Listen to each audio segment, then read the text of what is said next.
Welcome to Practical Magic, a show about work, a very particular magical kind of work. We're going to explore the mystery behind the magic of the etheric energetic realms through the people who practice these healing arts. How they show their work, how they do their jobs is the focus of our show. Today we are very lucky to have shamanic practitioner Ellen Winner. Ellen has been doing shamanic work for 30 plus years, right?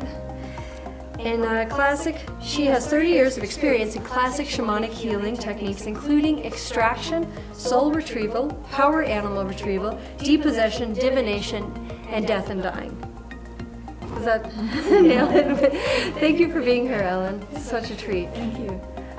You were going to do something that we haven't ever done before we begin our interview. Would you like to explain to our viewers and audience? Yeah, I like to kind of demystify the whole thing. Basically what shamanism is getting in touch with spirits and forming relationships with compassionate, helping spirits that give us power and information that we can use for healing. And in many cultures, they believe in spirits. In our culture, we don't believe in spirits for the most part. Most people don't. Maybe in this room it's a little different. But we don't use the entheogens, the substances like ayahuasca or LSD in this kind of shamanism that I do. We use the drum, and shamans have always known that the drum will put you in an altered state, just a steady rhythm, 4 to 7 beats per second, will actually change your consciousness and put you in an altered state of consciousness where it's a lot easier for you to sense the presence of spirits. The brainwave state is the theta state, which is where you're at when you're just falling asleep or just waking up. And a lot of people have noticed that at that time when you're just falling asleep or waking up, you might have a very detailed color vision, or you might hear a voice. I guess one way to say it is the veils are thinner. You become more aware of things that you wouldn't be aware of normally because your normal brainwave patterns kind of don't mesh with it. So what I'm going to do, I'm going to ask you to use your imagination. We use our imaginations in shamanism. We have to use our active imaginations to get to the places where we can find the spirits. And then once we've found the spirits, then it becomes more of a conversation, a back and forth with the spirits. But to begin with, it's the work of our imaginations that gets us there. So what I want you to do is close your eyes and imagine a beautiful place, preferably, a place out in nature, somewhere that you've been and you felt really good, and you're going to visit that place in your imagination and see what happens. And your task while you're there, because we use our senses in shamanism. We know that the spirits are there, and we know how they communicate with us because we're using what we have, our senses. We all have the usual 5 senses, plus the 6th sense of intuition, but shamans develop other senses. Maybe to just be loose about it, you can develop a sense of humor, for example. And a lot of the spirits do have a sense of humor, and sometimes they communicate to us with puns. We all have a sense of the sacred, and that's something that it's really necessary for shamans to develop, because that sense of the sacred helps to put us in the same vibe space as the spirits that we want to contact. So when you go to this place in nature, the idea is for you to first go through your ordinary, regular senses. Say, what am I seeing here? Notice what you're seeing. Notice colors, notice shapes. Then, your ears, notice what am I hearing? Is there a little trickle of a stream nearby? Or what's coming in through my ears? What am I smelling? Maybe the freshness of the grass, or the scent of an animal close by, or something like that. What am I tasting? You might have to imagine actually picking a berry or something like that to activate your sense of taste. What am I touching? Do I feel the wind against my skin? Do I feel my clothing against my skin? What's the sense of touch doing? And then you can sort of find out what other senses might be activated here. What else am I aware of, and how am I aware of it? So we're going to drum for 10 minutes. Can somebody time it for me? Thank you. Just let me know when the 10 minutes are done. I'll be drumming like this. And then when it's time to come back, I'll do a different beat. I'll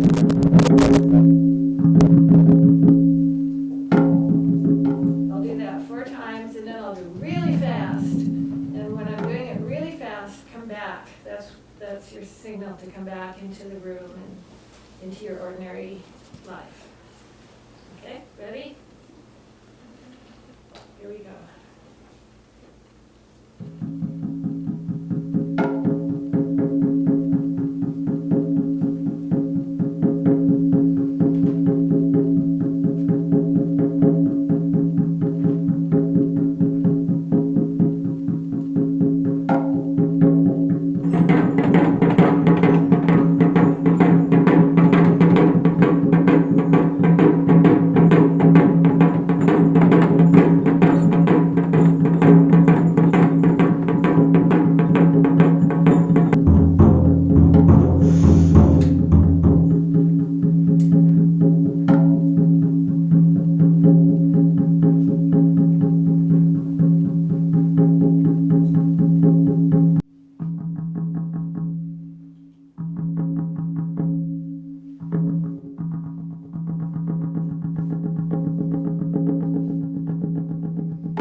Wow. What was that like? It went by fast. Did it go by fast for you? No, it was very slow. I have a hard time visualizing, but I felt that I was flying. Yeah. Yeah. You little trickster. So could I just ask, did anybody notice which was your strongest sense? Who had your visual sense as the strongest? I did. Yeah. So 3 of us? 3? Okay. Who had hearing? No one? Nobody. Well, only that I tuned into your beat. Right. Yeah. Yeah. Touch? Touch. Ah, interesting. Yeah, that's a good one. Who had another sense? Yeah. Motion. Motion. Mhm. Yeah. In the ocean. Oh, nice. Yeah. Nice. Did it feel good? Mhm. Okay.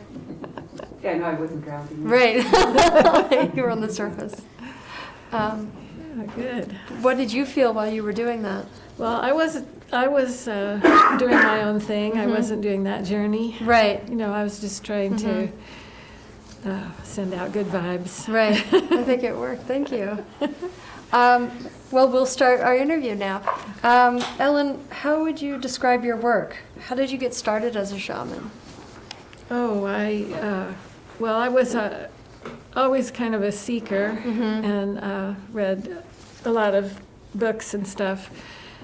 But I read Michael Harner's book called The Way of the Shaman, and that book has instructions for a journey to the lower world to find a power animal, which is an animal ally that will give you power and information. And so I tried it. I had little kids at the time and a husband, and I was working full time, so I didn't have much time, and hardly ever was everybody out of the house because I didn't want to do it in front of them. So, and I didn't have a drum or anything, but I had one of those round oatmeal containers, and I just and I had a tape recorder, so I tape recorded a drum beat with a pencil on the oatmeal, and then I followed the instructions, going down to using my imagination, going down to the lower world and looking around for an animal. And I got down there and I saw this deer, and I asked it if it was my power animal, and it started to move. And up until then, I knew that I was using my own imagination to make this happen. But when the deer started to move on its own, that was magical. And that's when I knew there's more to this than I ever believed. So then I started studying it more and went to some of the workshops and got trained. And you've been doing this for 30 Since 1984. Okay. Yeah. A while. Yeah, a while. What triggered your exploration? You just wanted to go deeper? What was it that just reading the book, or was there something kind of more? Why shamanism? Oh, You're a seeker, but you can seek in there are lots of different ways. That's what people say, that there's so many ways, but I mean, as a matter of practical fact, that way opened up to me, and that was what came. That was what was there. That was what was open. So I did it. And at first I thought, well, this isn't exactly what I'm looking for. I'm looking for total enlightenment. I want to, I want to get to a state where I'm not afraid of dying anymore, where I know that I'm one with the whole universe. But that was what was there. And the more I got into it, the more I found that, well, yes, I'm talking to these spirits who have incredible wisdom, and they're teaching me things. And so I was still on the path I wanted to be on. Right. Yeah. It's never quite what you imagined it to be, is it? No. How would you describe shamanism? What does it mean to you? Or what is the definition of shamanism for people who aren't familiar with it?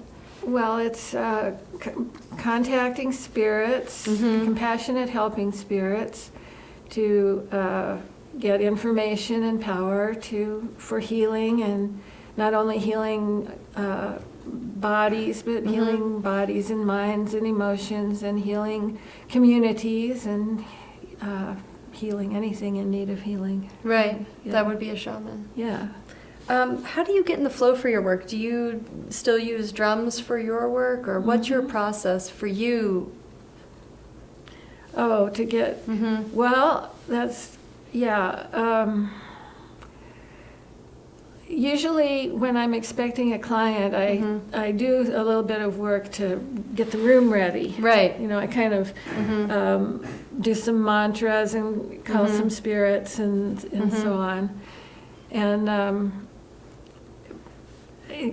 I really have to get into a different state of mind, because my ordinary state of mind is pretty ordinary. And in my ordinary state of mind, I was raised by scientific parents, and I studied science, and so to talk about spirits and really think that they were real, that wasn't embedded in me like it is in some people. Yeah. And so, and I'm kind of still that way a lot. It's my normal default mode. And As a skeptic. yeah, the skeptic. And I mean, that's not all bad, 'cause, there's a lot of weird stuff. Yeah. There's a lot of fakery in the field too. So Right. So you clear the room. You kind of get yourself out of the way. yeah, then when the client comes, I usually talk to them a little bit and listen to them and tune into them and then drum. I always drum before I do the healings and ask my spirits, well, is this the right thing to do? What does this person need? And Right. and sometimes I get more or less information at that point. But then when I actually start doing the work, then something else takes over. It's just like I just have to say, okay, if whatever arises, I'll go with it. Right. What is that thing that takes over? Another spirit? Well, I call my helping spirits, and there's one in particular that I call, and I feel that she's there. And then I have, after all this time I've been doing this, I've met a lot of spirits, and so, so sometimes other spirits come, and sometimes. Sometimes I don't necessarily feel the essence of a particular spirit, but Right. sometimes it's just like I just know what to do next, and maybe a song will come or some kind of energy work will come. And you're going into different worlds, right? You told me in some pre-interviews there's a lower, middle, and upper world, right? That's in most traditional shamanic cultures. That's how they view it. And the lower world is what? Well, one of the most important things that Michael Harner gave to us, he was an anthropologist who brought shamanism back to the West. He was the one who pioneered this back in the middle of the 20th century.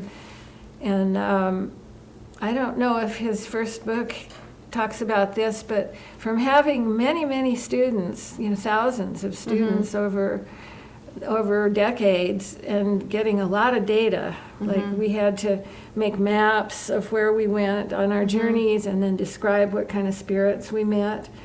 And what he found out was that nobody ever reported meeting what you'd call a bad spirit in the upper world or in the lower world. So to me, that's huge because you can always go to the upper world or the lower world if you want to make sure that you're going to get a compassionate, helping spirit. And So the middle world is the middle world is a mixed bag where, where you can find any kind of spirit. The spirits of people who've died. Some of those kinds of spirits want to help you. Some of them don't. Some of them want to hurt you because they're mean. They were mean when they were alive, and they're still mean. Oh God. Yeah, and just in the nature spirits and the spirits of the elements. So each thing has a spirit. Each person, each being, each thing. Yeah. Does this chair have a spirit? This chair has a spirit. It might be asleep right now. Right, because I haven't animated it, right? Yeah. But they can. Yeah. When people have relationships with their cars, name their cars. I think that's a two-way street. I think the car responds. Is that something then we should be doing? I don't know, should, but... Right. It's something that's available to us. It's available, yeah. So in the middle world, you might not spend that much time there. Then you would go down or above. Yeah. And when you're working to heal someone. Yeah. Because you want the help of helpful spirits. Right. Yeah. Right. But if there's if somebody has a bad spirit that's a middle world spirit that's bothering them or like attached to them. Yeah, attached to them, then you know how to treat that spirit. I mean, how do you treat that spirit? With compassion. And we convince them that they're not happy usually. If they're here and they're bothering people, they're running through patterns of Right. what they know how to do, but they're usually not very happy. And you just talk to them and tell them that their soul has a destiny, and their soul needs to go on to a better place, and you can help them go there. And usually they go. And even sometimes they're not spirits of people who have died. Sometimes they're spirits of, I don't know where they come from. They say that they're from the devil, or they say they have a master who's really evil. And They tell you this. These are when you're doing depossessions. You're meeting these. I usually try to talk to them, and they'll sometimes try to be scary and say that they're doing the work of the devil and that they have to do this. And I've had success by telling them, look, every being is made out of the energy, the basic source energy of God. If they believe in God, I say God. Right. Some people don't like that word, so I don't always say it. Yeah. But it works for me. Right. Anyway, but then I tell them, okay, well, you don't have to be the servant. Every being has a direct connection to source. And that's where all the real power is. If you think you're the servant of other spirit, then you're getting it secondhand. And and if you get it directly from the source, then you have as much as you need whenever you want it. I tell them things like that, and I also tell them things like, it doesn't matter what kind of bad things you've done, what kind of things that you have neglected to do that have been bad, that you feel guilty about. It doesn't matter. The source, the angels, the good spirits, they're just unconditional love. That's all they are. And they look into your heart and they see that there's this pure unconditional love in your heart, even though it's buried. And I tell them there's this light in your heart. Can you feel it? And a lot of times they can. And how are they communicating with you? Are you speaking English? No. Are you talking aloud or? The usual way is that I tell the client to, after we talk about the spirit a little bit, I tell the client, now can you put that spirit in the center, and then you kind of step back, and I want to talk to the spirit, and I'll ask the spirit questions, and then you just say the first thing that comes in your head. The answer will pop into your head, Right. And usually that works. Sometimes it doesn't. I mean, it doesn't always work, Right. but usually it does. How do people get possessed by these spirits from the middle world? Well, usually they have some vulnerability. If people are spirit-filled, they have all their soul there, they haven't lost parts of their soul due to trauma, they don't habitually drink or take drugs that kind of mess them up. Usually you have a natural immunity to being possessed. And but sometimes, one way you can get possessed is if somebody dies who loves you and they want to just stick around and make sure you're okay. Right. That's one way of But actually they're possession. impeding you. They are. They don't realize and they're it. impeding themselves. Yeah. And once they understand that, they're gone. Right. But sometimes they come because they like it that you drink, or they like it that you take drugs, and they want to vicariously Get that high. But they actually don't get it very well. They don't really get to feel it. And you can explain that to them. Do you see them, like what they look like? Not usually. No. It's just a feeling. Yeah. Sometimes I Yeah. get an energetic sense of more like a cloud or something. So that's one of your jobs is depossession. What's extraction? Well, depossession is for like entities that have their energy bodies, but they have a certain self-awareness. They can do things and they can realize that they're doing things. But there's also, you can just get little energy formations like whirlpools or very rudimentary things that are sort of more like little mice or something that they don't have any kind of understanding. Like no consciousness? Not very much consciousness. They probably don't even realize that you're a human and they're not. You know, they just found a nice place to be. Like a warm little cozy spot Yeah, in someone's right, body. Yeah. And then you can take them out and send them to a better place, and that's easy. You've also mentioned that you work in soul retrieval. Is that something that, say, happens when someone's committed suicide or something like that? Usually any kind of trauma, even while they're still alive. Oh yeah. In this body. Oh yeah. Even when they're still alive, like you maybe, even if maybe when you were 12 years old, somebody said a mean thing to you, and you were just devastated, and maybe part of your soul just went off because they couldn't stand it. Right. And we don't, in our culture, it hasn't been recognized that this happens, but in shamanic cultures, even if a kid falls down and it hurts their knee, you know, they would call the shaman, you know, take care of this. Right. You know, get the soul of the knee back. Because the body parts have souls too. Really? Yeah. So we have this one master soul, and then, you know, my finger, my elbow has a soul as well, a consciousness. Yeah, that's how it works. That's how it works. I mean, okay. That's how we think it Right. works, and that's how it works for us. Well, you mentioned that you use imagination to kickstart a journey, right? That's kind of the gateway in. When does it shift to something outside of you?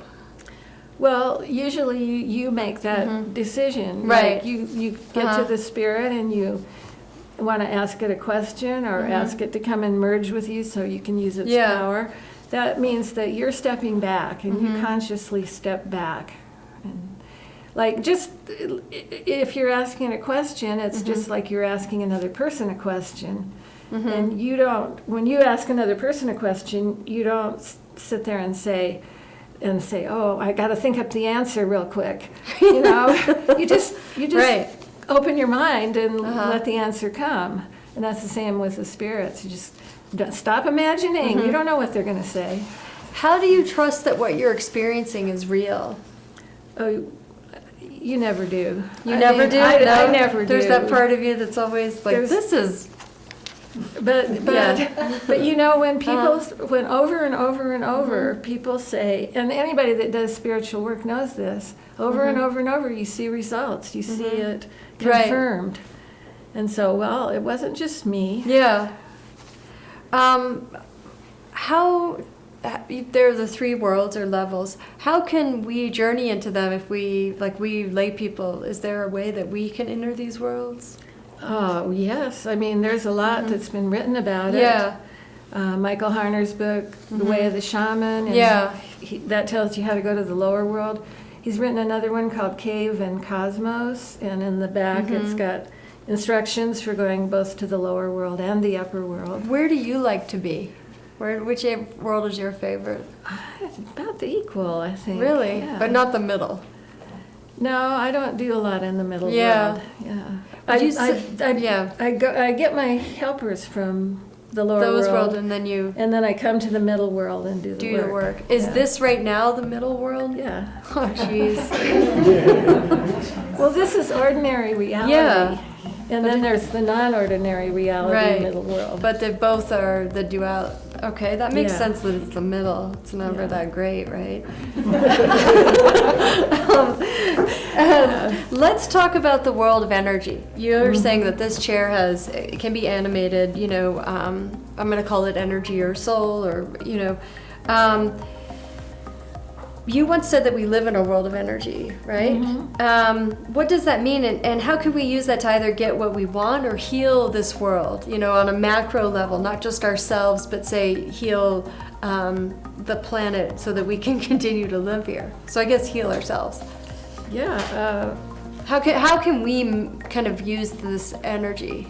Well, That is people are doing it now. Right. Prayer is one way. Right. But a lot of prayer is, oh, I'm so scared. God, please help. Yeah. Then that doesn't do much good. You have to, we want to increase the energy of compassion and love and acceptance, and so we have to be in that state ourselves and just feel our connection to the others. And we do have, that's a sense that we have, and I think there's even a part of the brain that's devoted to it, that we can feel our connection with other people and just be sending them good wishes. Right.